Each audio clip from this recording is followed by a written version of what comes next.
Bonjour et bienvenue chers amis pour le message du tarot. Alors, il faut bien comprendre qu'on a eu deux oracles qui se sont imposés à nous.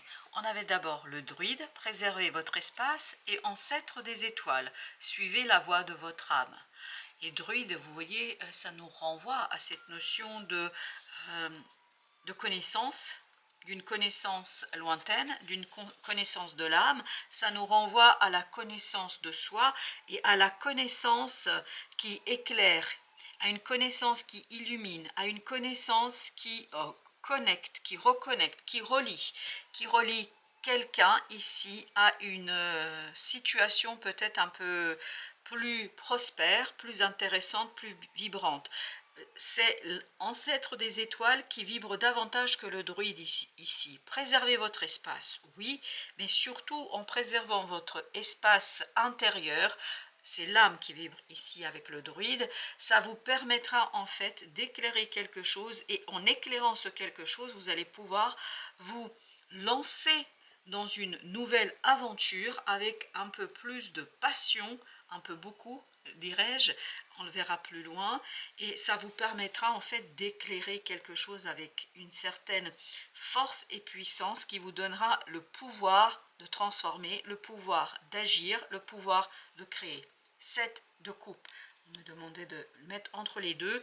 Cette coupe nous raconte en fait que vous avez quelque chose à trier, vous avez à faire un choix, vous allez avoir l'opportunité de vous poser des questions, et le choix devrait passer par le cœur, par l'âme et par le tamis du cœur, parce que c'est comme ça que vous allez vous débarrasser et vous défaire de ce qui n'est pas prospère, de ce qui n'est pas utile et de ce qui pourrait être encombrant.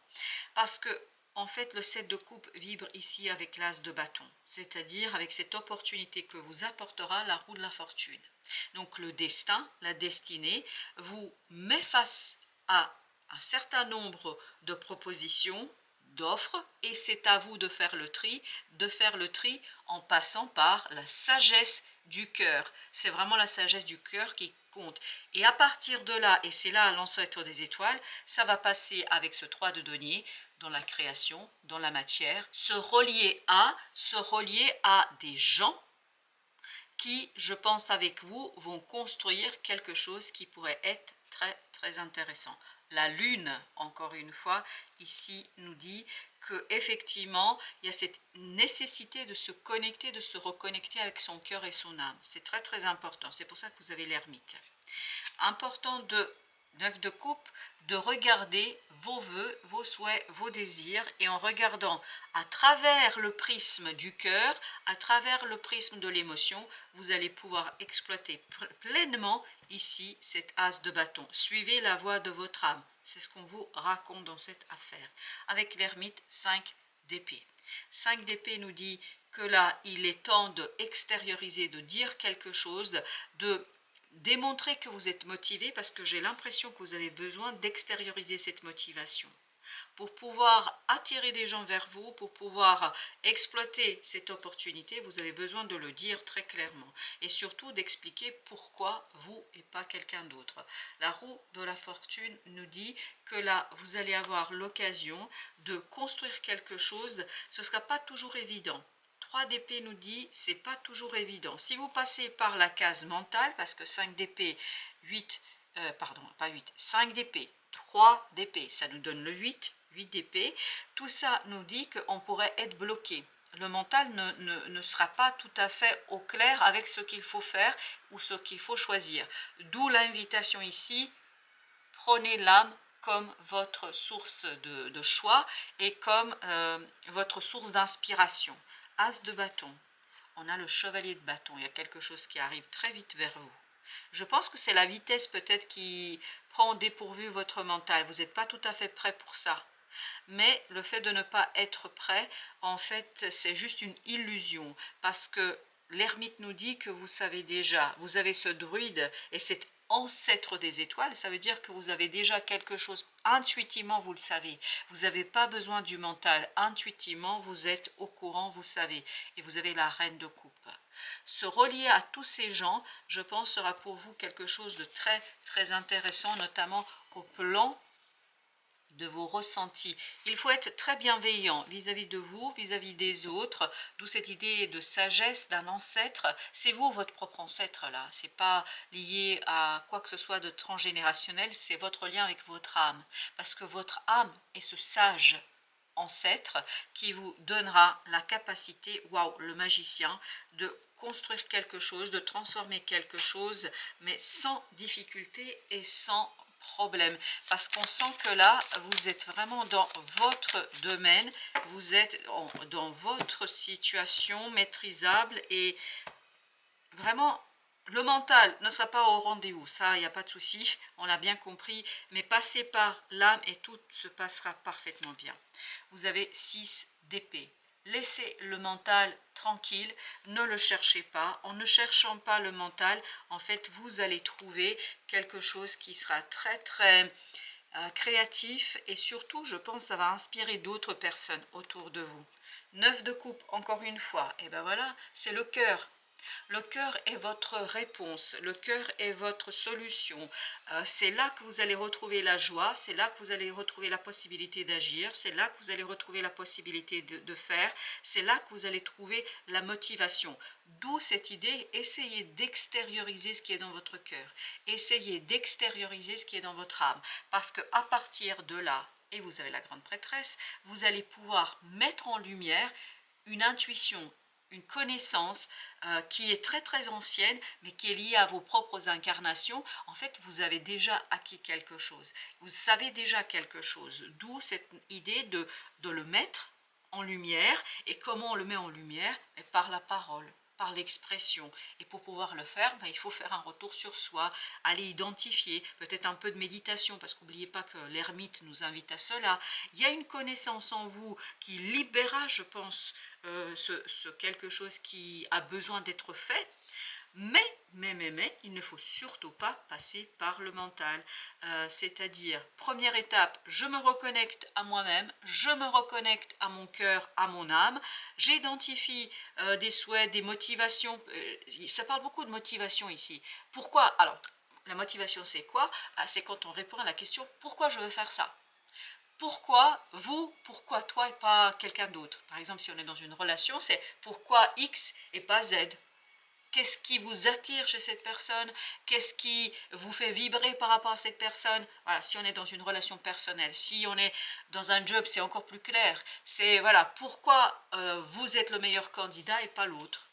Voilà. Et là, il y a cette idée, il y a quelque chose en vous que vous n'avez pas tout à fait bien éclairé, que vous n'avez pas tout à fait bien identifié, qui permettra en fait d'argumenter avec conviction quelque chose qui, je crois, 8 de coupe, vous donnera la possibilité de réaliser un rêve.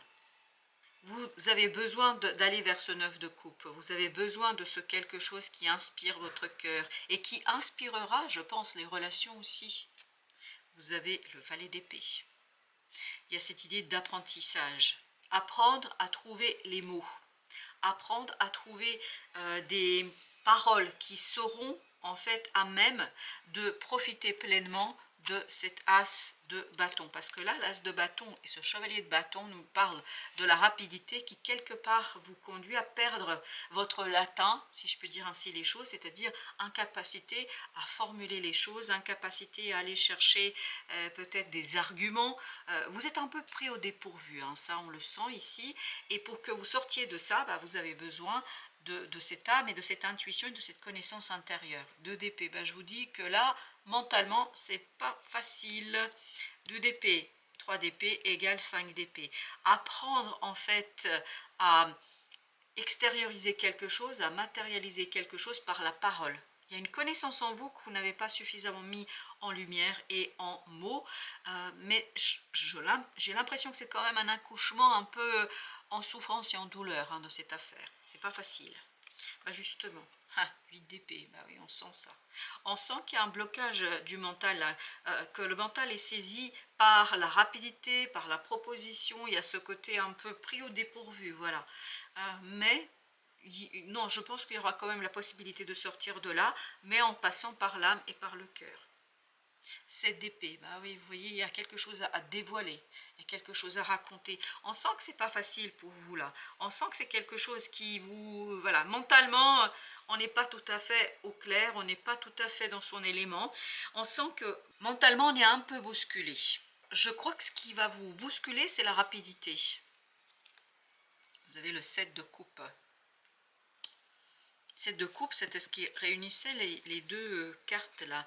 Il y a cette idée de faire le tri, mais faire le tri, le tamis, c'est le cœur. C'est ça qui va permettre de se défaire de ce qui n'est pas intéressant et ce qui pourra éveiller justement cette partie de bâton, c'est-à-dire la motivation, le dynamisme et le feu. Il y a besoin ici de regarder le feu intérieur, l'étincelle intérieure. 4 d'épée. Mentalement, vous voyez de ce côté-là, avec l'ancêtre des étoiles, suivez la voie de votre âme, vous avez le 6 et vous avez le 4. Ça nous donne le 10 d'épée. Donc vous avez besoin mentalement de ne pas trop vous laisser aller, de ne pas trop vous laisser embarquer dans quelque chose qui pourrait peut-être être un peu problématique pour vous. 8 de denier. Il y a un travail sur la motivation à faire là. Voilà, pourquoi vous et pas quelqu'un d'autre? Pourquoi l'autre et pas quelqu'un d'autre? Et en dévoilant cela, je pense que vous allez trouver la bonne réponse. Le travail sur ce qui est corrompu. Ben voilà, on avait le 8 de denier qui nous parle de faire un travail, de finaliser quelque chose, de travailler. Ah, on va lire. En apparence, tout fonctionne correctement, mais en réalité, la situation est fausse ou incorrecte. Elle doit donc être assainie au plus tôt. Si aucun changement énergique n'est opéré, les problèmes ou les difficultés vont s'amplifier. Il est temps de prendre le taureau par les cornes, le succès reste possible. Suivant les cas, réparez, remédiez, corrigez le tir, rompez avec vos mauvaises habitudes, percez l'abcès. Ne cherchez pas à prolonger une situation discutable ou une relation inutile. Il faut savoir tourner la page et aller de l'avant. Aller de l'avant pour vous, je crois que ici c'est vraiment dans cette idée d'extérioriser cette connaissance, quelque chose que vous avez, c'est ça qui va vous permettre de sortir de ce qui est corrompu. On sent que ça va quand même être compliqué parce que pour vous c'est un accouchement difficile de ces motivations. D'où cette idée de bien rester. En fait le travail vous invite, c'est un travail sur le mental. Ne pas vous laisser avoir par votre mental. Avance sans peur. Je suis ton guide de lumière, je connais tes peurs, je suis là pour te protéger. Tu n'as rien à craindre, car bien que tes angoisses soient compréhensibles, elles sont infondées. Tout va bien. Oui, mais je pense que énergétiquement, vous pouvez changer quelque chose. Mais il faut faire un tri là. Ce qui est corrompu, hop, j'ai le mot poubelle, mais bon, j'avais pas envie de le dire, mais bon, je le dis. C'est-à-dire, voilà, il faut vraiment faire le tri et passer et garder ce qui est bon pour vous, ce qui vous permet d'être dans ce 9 de coupe et pas dans ce 8 de coupe. C'est le mental là qui vous posera de gros soucis. Mais en passant par l'âme et le cœur, vous allez trouver la solution. Voilà, chers amis. Merci de votre visite. À très bientôt pour d'autres messages de la vie et du tarot.